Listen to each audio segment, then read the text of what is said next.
Halo, Assalamualaikum warahmatullahi wabarakatuh, teman-teman semuanya, teman-teman PPI TV Malaysia, dimanapun kalian berada, ya walaupun lagi di Indonesia ataupun lagi di Malaysia, pokoknya kita ketemu lagi sekarang di sini di program acara PPI TV Malaysia di program Dua Sisi bareng aku, reporter Dinda.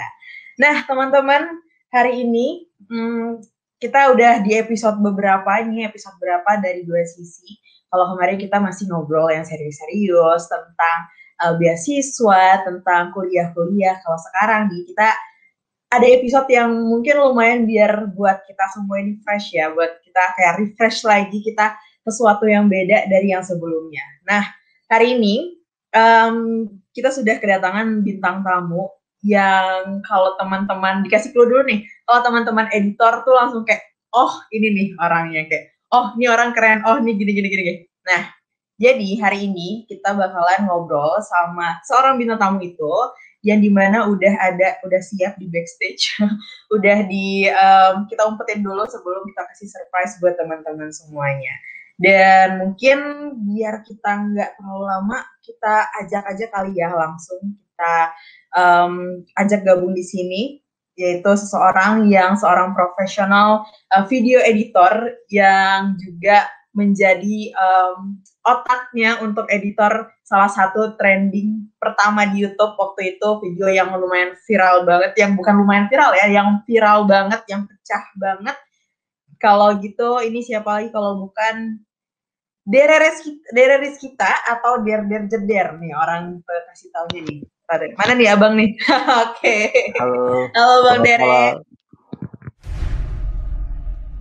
Hai semuanya, pasti dari kalian banyak yang bertanya-tanya nih, kenapa sih memilih untuk kuliah di Malaysia? Oke, tahan semua pertanyaan itu, karena di program Dua Sisi, kita akan mengobrol bareng dengan para narasumber untuk memberikan informasi sebanyak-banyaknya baik dari segi pendidikan, sosial budaya, bisnis, politik, dan masih banyak lagi.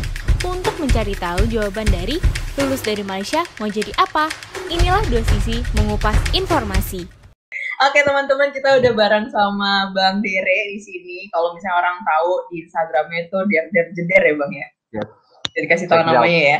Nah, oke, Bang Dere di sini udah ada barengan kita. Ditanya dulu nih, Abang apa kabar? Baik. Alhamdulillah baik. Alhamdulillah. Gimana Bang? Kita nanti bakalan lama nih ngobrol. Siap Bang? Santai, siap dong. Kasih semua pertanyaan. Aman. Mantap.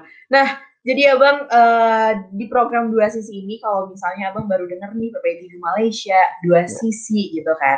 Jadi kita adalah mungkin udah sempat ngobrol juga ya kita ya di awal tadi ya. Kalau misalnya ini TV untuk mahasiswa Indonesia yang ada di Malaysia nih, PPI TV Malaysia.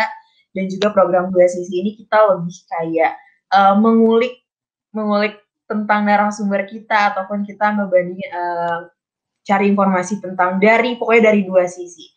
Nah, sekarang kita mau ngobrolin soal yang abang banget nih. Oke, ya kan? Apa tuh? Yang abang banget nih, gitu kan. Dan yang juga... gue banget apa tuh kira-kira?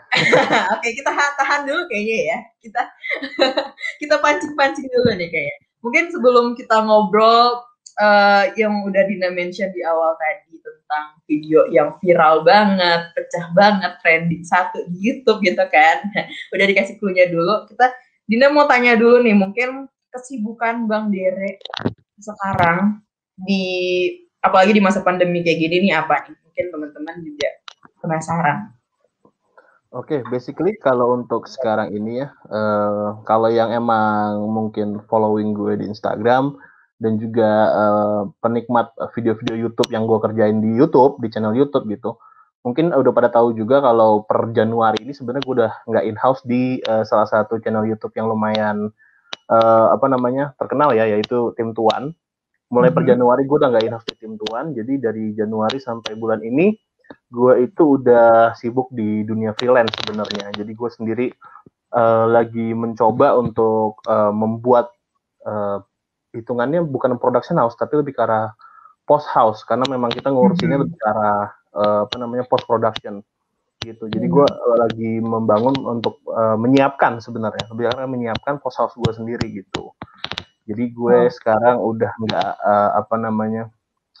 nggak in house lagi, udah nggak ikut sama Chandra Leo lagi gitu. Tapi memang masih beberapa project kita masih tetap kerjasama gitu. Oke. Nah, Abang juga mention tentang tim Tuan Chandra Leo. Nah, itu kayak siapa ya teman-teman yang nggak tahu gitu? Adakah teman-temannya tidak tahu? Apa teman-teman tidak menonton YouTube gitu kan?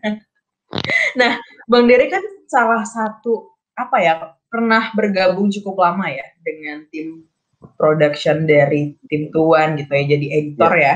Betul sekali. Kira-kira udah 4 tahunan lah. Oke. 4-5 tahun. Nah, mungkin tadi juga Abang sempat mention kayak tidak lagi berada di sana. Dan ini jadi kayak pertanyaan gitu loh untuk teman-teman. Banyak beberapa yang mungkin belum tahu.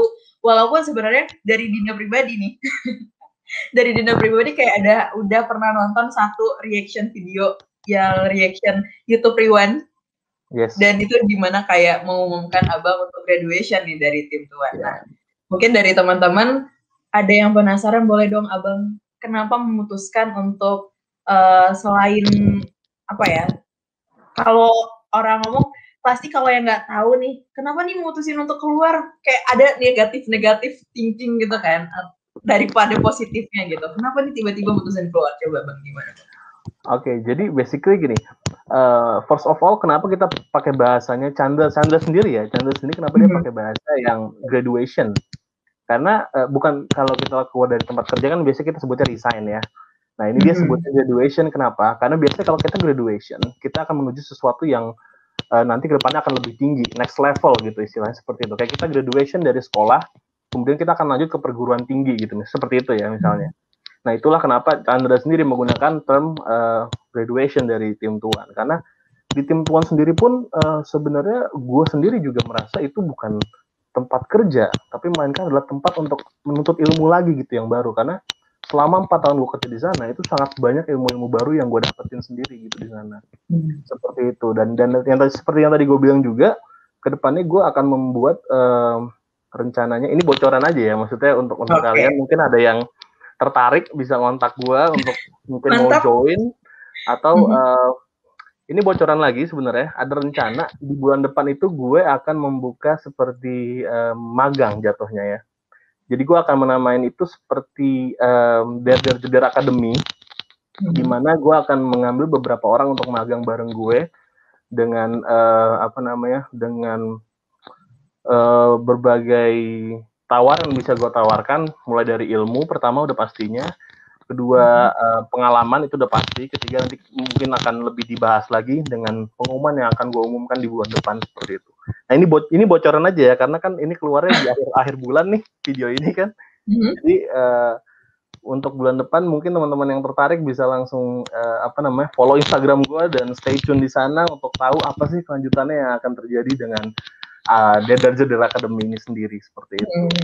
Mantap banget ya PPTV 2 sisi ya, 2 bocorannya dari Bang Dery. Nah itu ya. Sekalian.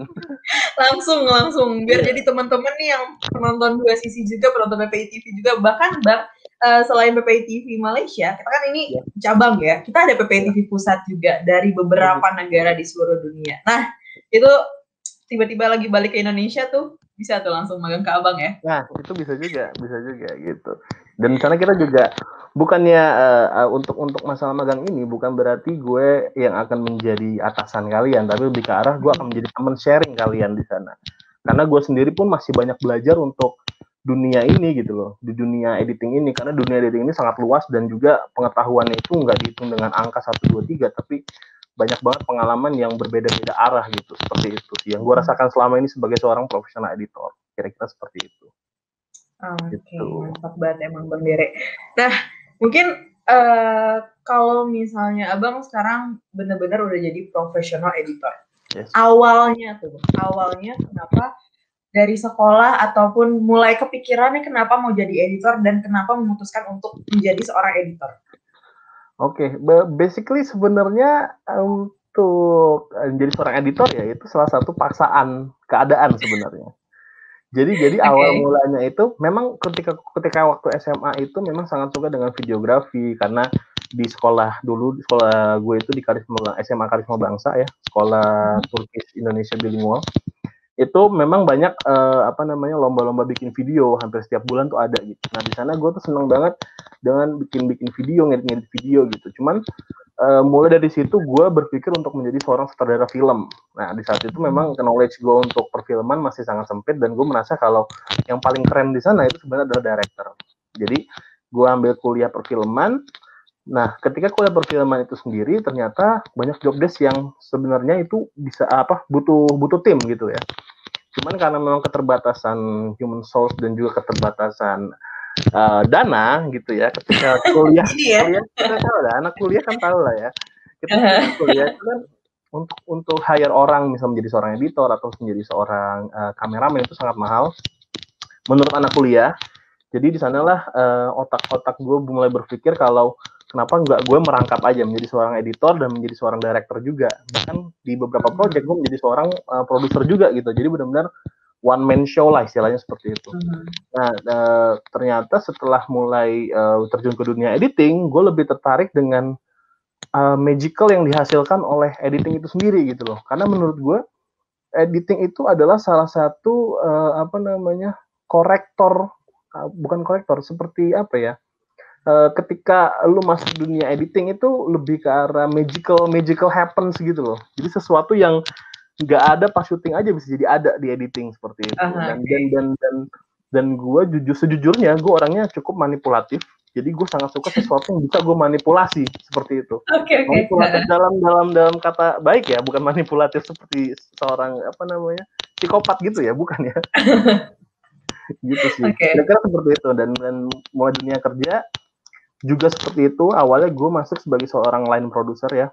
Kalau yang kalian ngikutin gue dari dulu, mungkin tahu gue dulu sebelum di tim Tuan, gue itu masuk di IVG Team, yaitu perusahaan yang dibangun oleh Indofitgram gitu. Dan gue di sana sebagai seorang line producer, tapi juga kebetulan editor itu belum ada waktu itu, jadi gue menangkap sebagai seorang editor juga. Dan ternyata gue lebih passionate ke arah editor saat itu gitu. Dan jadinya mulai sampai sekarang jadi seorang editor gitu. Berarti dari produser nih, dari yang nge-produce sesuatu jadi tapi lebih ke editor ya. Iya gitu, kira-kira seperti itu. Nah, ngomongin soal kuliah kan ya tadi mention juga soal kuliah tentang sesuatu yang berhubungan nih sama Abang. Kalau di CV nih ya yang kita terima ya di CV ya. Dari Turki gitu, terbang nih ke Malaysia, pindah. Kenapa tuh balik lagi ke Asia Tenggara tuh? Ini mau jawaban sejujurnya atau gimana nih? Boleh kayaknya sejujurnya. Bebas ya. Ini agak panjang ceritanya ya. Gak apa ya? Boleh ya? Boleh. Sambil minum santai. Oh iya boleh dong, santai. Jadi gini, awal mulanya itu gue kan memang SMA-nya itu adalah SMA Yayasan Turki di Indonesia, yaitu Yayasan Pasiat namanya. Salah satu cabangnya itu Karisma Bangsa di Pondok Cabe. Nah, gue itu waktu itu berencana untuk sekolah di Turki karena gue benar-benar ngincer beasiswa di sana sebenarnya. Karena pemerintahan Turki itu banyak memberikan beasiswa kepada yabancı, yaitu orang asing, mahasiswa asing gitu. Jadi kebetulan gue apply di sana dan kita ke Istanbul itu 2012 pertengahan tahun, bulan Agustus kalau nggak salah, saya ingat gue. Kita ke sana dan kemudian gue keterima di salah satu kampus yang tadinya itu dijanjikan untuk 100% bahasa Inggris. Jadi gue merasa kayak, oh gue pede nih gitu. Karena gue bisa basicnya bahasa Turki, tapi untuk masalah kosakata yang mendalam gitu, kayak bahasa-bahasa yang puitis gitu tuh agak susah untuk orang orang asing untuk belajar dalam bahasa Turki gitu ya. Kemudian ketika gue sampai di kampusnya, by the way kampus gue itu di Gaziantep namanya, itu dari Istanbul, kayak dari Jakarta, terus ke Lombok gitu, jadi gue benar-benar kayak di pinggiran kota gitu. For your information aja, Gaziantep itu berbatasan, ada bagian yang berbatasan dengan Suriah. Nah, saat itu 2013 ya, kebetulan konflik di Syria itu baru mulai. Nah, jadi ada dua alasan yang sangat kuat membuat gue untuk berpikir ulang lanjutin kuliah di sana. Jadi gue di Turki itu cuma 6 bulan doang. Pertama alasannya adalah ternyata kampus gue itu tidak 100% bahasa Inggris, melainkan 70% bahasa Turki dan 30% bahasa Inggris. Sedangkan jurusan gue adalah, nah iya makanya, Sedangkan jurusan gue adalah radio dan televisi, di mana bahasanya itu banyak bahasa-bahasa kiasan dan bahasa puitis.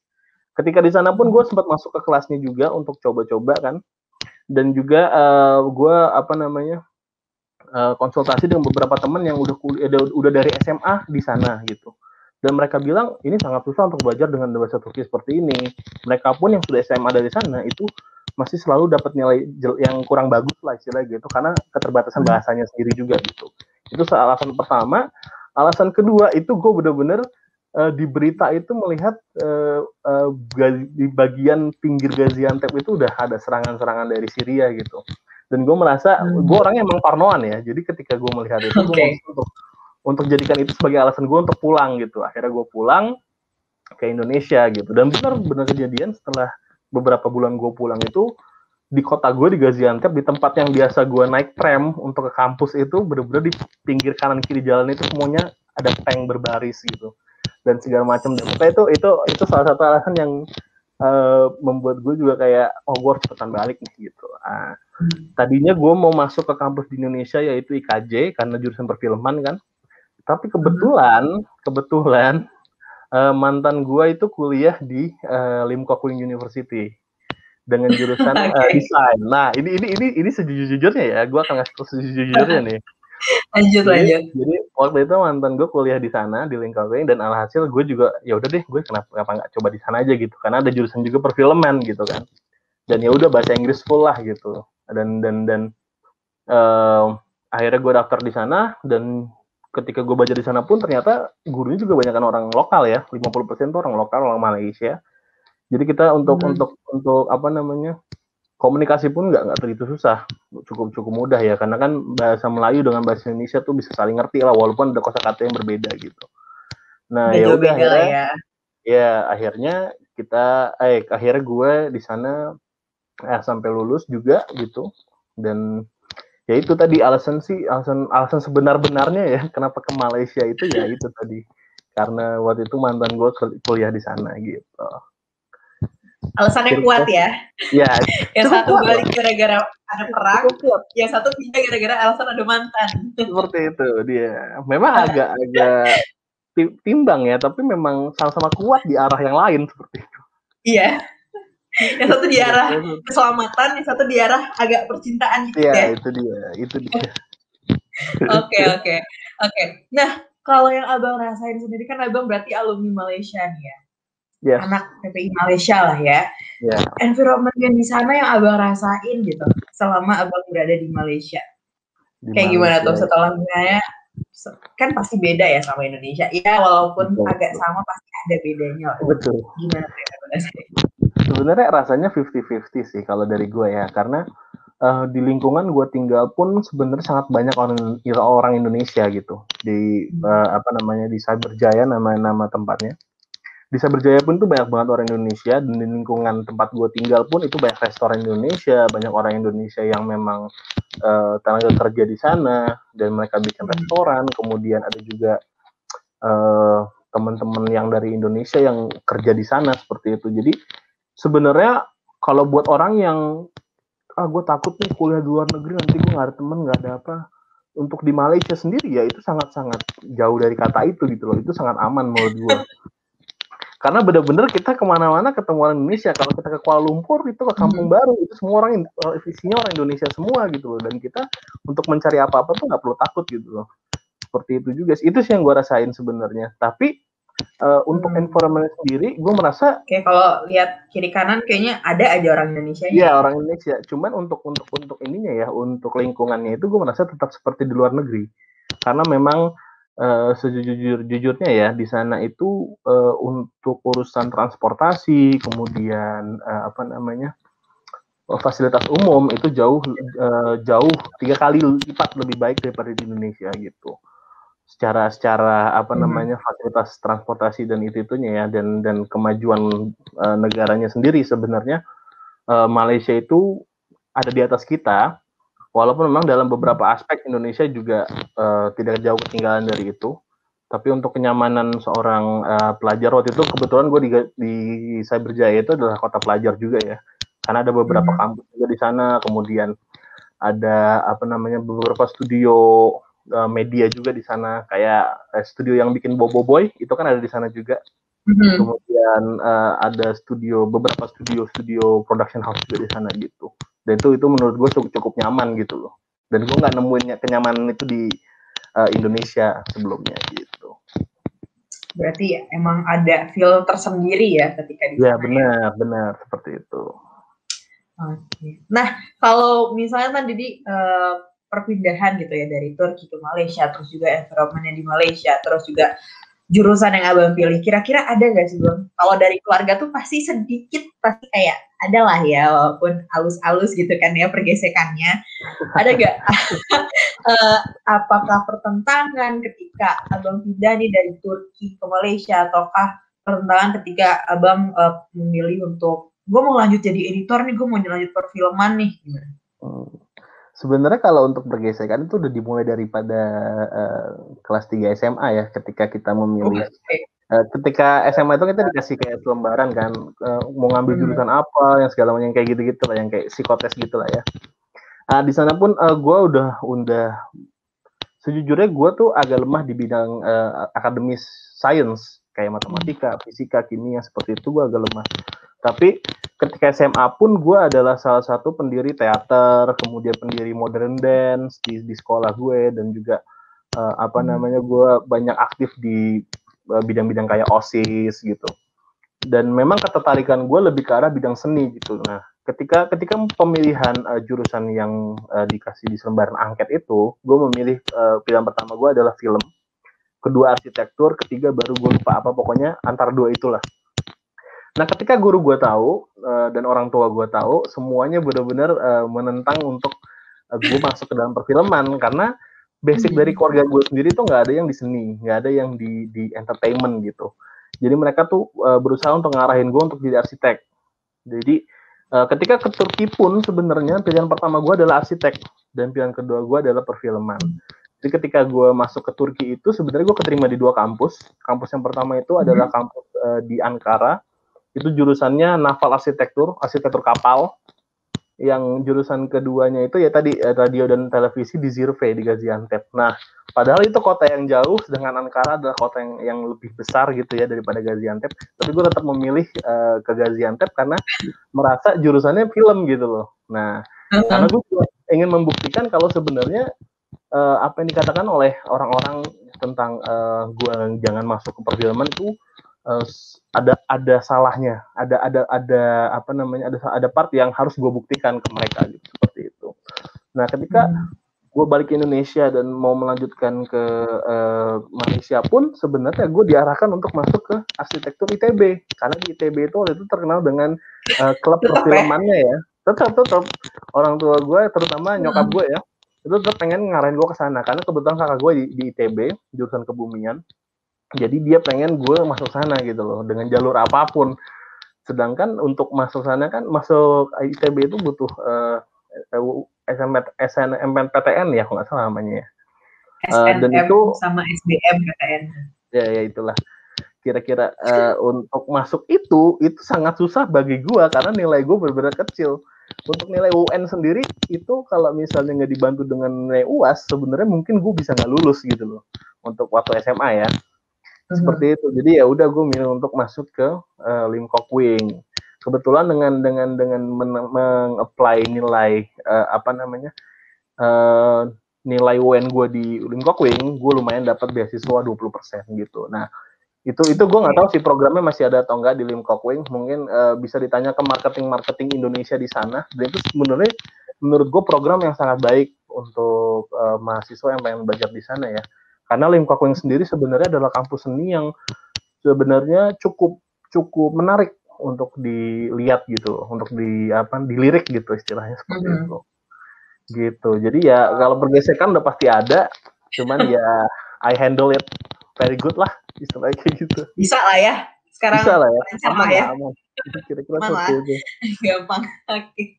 Oke. Nah, kalau misalnya video editing dan juga misalnya production kayak gini kan termasuk ke dalam industri kreatif ya? Ya, betul. Kira-kira kalau menurut abang sendiri, dari pandangan abang sendiri gitu, apa tuh peran yang penting banget yang dihasilkan sama industri kreatif ini, dan prospeknya apa nih apalagi sekarang kayak lagi pandemi seperti ini gitu kan. Nah, kira-kira gimana tuh? Sejujurnya dalam saat pandemi ini ya, ada beberapa kerugian dan keuntungan yang dirasakan oleh dunia kreatif sebenarnya. Kalau kerugian udah pasti sama kayak orang-orang ya, seperti jadwal keluar, jadwal syuting itu terganggu segala macam. Tapi untuk demand kayak iklan di video, kemudian iklan foto, dan kemudian pokoknya di dunia kreatif lainnya seperti ya salah satunya ini juga ya, kita kolaborasi dengan cara online ini. Ini juga salah satu sisi positifnya di mana dunia digital ini naik sampai 30% untuk segala aspek gitu ya, untuk dari iklan segala macam, karena semua orang jadi sekarang pengennya apa-apa digital, apa-apa online, apa-apa serba bentuknya video, serba bentuknya foto gitu ya. Karena dan juga seperti ini, bentuknya seperti ada yang webinar, ada yang workshop online, ada yang seperti itu. Nah, itu salah satu yang bisa diambil titik positifnya ya daripada pandemik ini sendiri gitu. Jadi untuk editor-editor, terutama untuk editor-editor ya, yang orang ataupun orang-orang yang pengen jadi editor gitu ya. Untuk sekarang ini sebenarnya udah nggak perlu takut lagi yang namanya nggak dapat kerjaan gitu loh, karena benar-benar dibutuhkan sekali tenaga kreatif sekarang itu gitu. Nggak cuma editor, bahkan semua aspek ya, produser, director, kemudian creative writer atau copywriter seperti itu. Yang seperti itulah di dunia kreatif itu sekarang benar-benar lagi naik banget gitu. Bahkan nggak cuman kita harus bikin production house sendiri atau tim agensi sendiri atau tim kreatif sendiri. Bahkan dari perusahaan-perusahaan seperti perusahaan-perusahaan besar ya, yang seperti Pertamina, BUMN, untuk Kementerian Keuangan, Kementerian Keamanan seperti itu, mereka sekarang udah punya tim-tim kreatif sendiri, di mana sebenarnya kalau untuk jurusan perfilman itu sangat kepake juga di sana untuk membuat videografi misalnya, ataupun untuk membuat iklan layanan masyarakat untuk mereka, atau untuk membuat iklan-iklan lain lah seperti itu. Nah, itu menurut gue juga suatu terobosan baru di tahun-tahun 2020-2021 ini ya, yang membuat kita tuh nggak perlu takut untuk bergerak di dunia kreatif gitu. Seperti itu kira-kira. Berarti emang lagi diperlukan sekali ya, apalagi betul, lagi naik banget lah. Gitu kan? Iya benar. Semuanya serba online, semuanya mau pakai iklannya, mau yang terbaru banget, yang relate dengan keadaan saat ini, jadi harus oke. Nah, bahkan kalau misalkan Abang di kuliah itu perfilman ya, terus juga pastinya ada belajar tentang editor dan editing dan lain hal. Gimana kalau sekarang kan semuanya tiba-tiba kita harus dituntut untuk bisa digital nih? Pastinya sekarang udah banyak editor juga gitu kan, apalagi kayak ya mulai dari editor kecil-kecil lah gitu. Gimana menurut Abang, pandangan Abang nih soal yang kita nggak kuliah tentang perfilman, kita nggak kuliah tentang apapun itu yang berhubungan dengan industri kreatif ini, tapi misalnya kita dari bisnis, dari hukum, dari mana, tapi kita jadi video editor atau kita jadi produser, gimana? Nah, menurut Abang gimana tuh? Kuliah perfilman itu tidaklah penting. Waduh. Kenapa ini yang muncul ya? Astagfirullah.